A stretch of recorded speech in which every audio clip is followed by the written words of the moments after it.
It started as a blip on a radar, then became a secret battle the world never saw. 2:47 a.m., Caribbean Sea. The USS Porter runs silent through black water. Sonar picks up a shape. Slow, low, deliberate. Not a whale, not a fishing boat. A homemade narco submarine. Inside, hundreds of kilos of cocaine and 4 armed men ready to die before surrendering. In 7 minutes, it will cross into Venezuelan waters. If the Navy fires, it's war. If they don't, the cartel escapes. The captain has seconds to decide, and a drone camera is already recording. This is the night America drew a red line underwater. The Porter had been deployed for 3 weeks on counter-drug patrols across the Caribbean. It wasn't supposed to get political, but this night, it did. The sonar trace wasn't just noise, it moved with intent, cutting through layers like a shark. Commander Blake leaned over the console. No AIS, no beacon, no flag. That's not civilian. AP-8A Poseidon reconnaissance jet, orbiting miles above, zoomed its infrared lens. The thermal image confirmed it.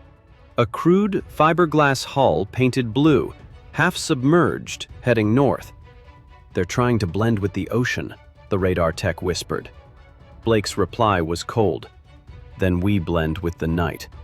Orders came fast. Go dark. Silent running. Maintain bearing. The destroyer powered down every unnecessary light. On deck, sailors whispered. The Caribbean was dead calm, only the hum of engines below deck. At 2:52 a.m., the contact slowed. The narco sub's hatch opened. A flare shot into the air, red, then another, yellow. It wasn't distress, it was a signal.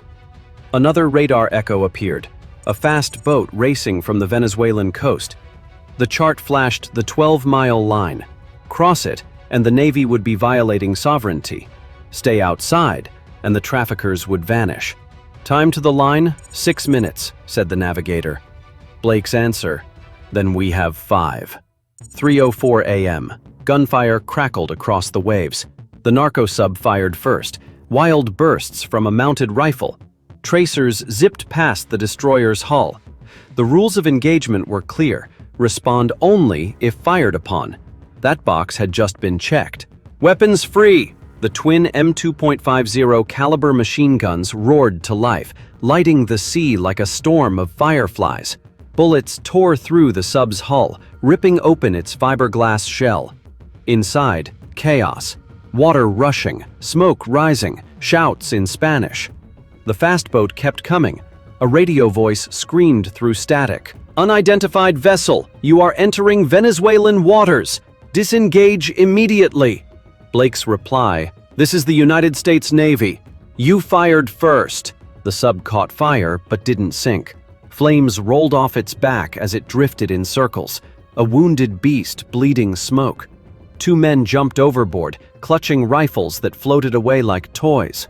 "Rescue team ready." "Negative. Too hot. Hold position." The fast mover was now half a mile away, closing.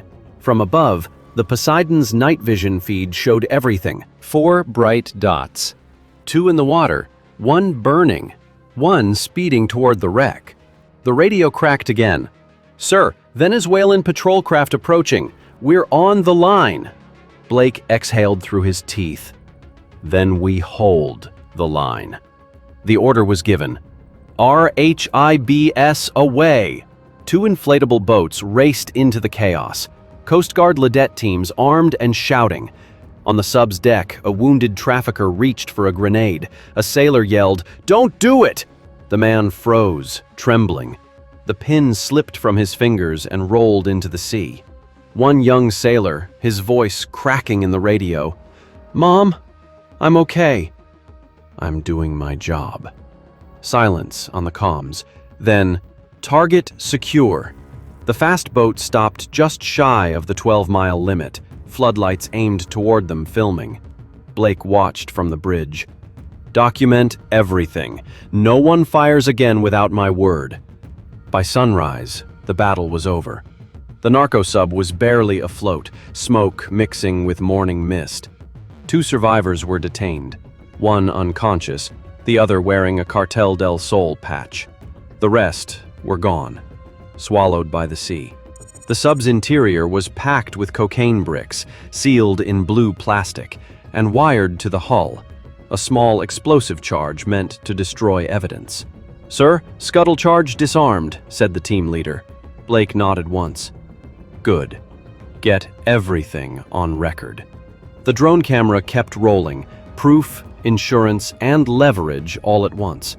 Officially, the statement read, "A maritime interception in coordination with regional partners." Unofficially, it was a warning. The U.S. Navy had crossed the invisible border, not into Venezuelan territory, but into its shadow network. The Cartel del Sol wasn't just smuggling drugs, it was testing response times. They got their answer. Quietly, the Pentagon classified the mission as Operation Silent Current.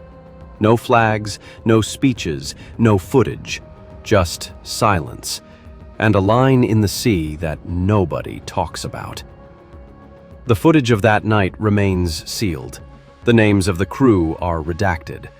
But the ocean remembers. One commander's decision, one heartbeat, one shot, all that stood between order and chaos. You can test American resolve at sea once, only once. This was Operation Silent Current. This is Operation Combat. Subscribe for the missions the world pretends never happened.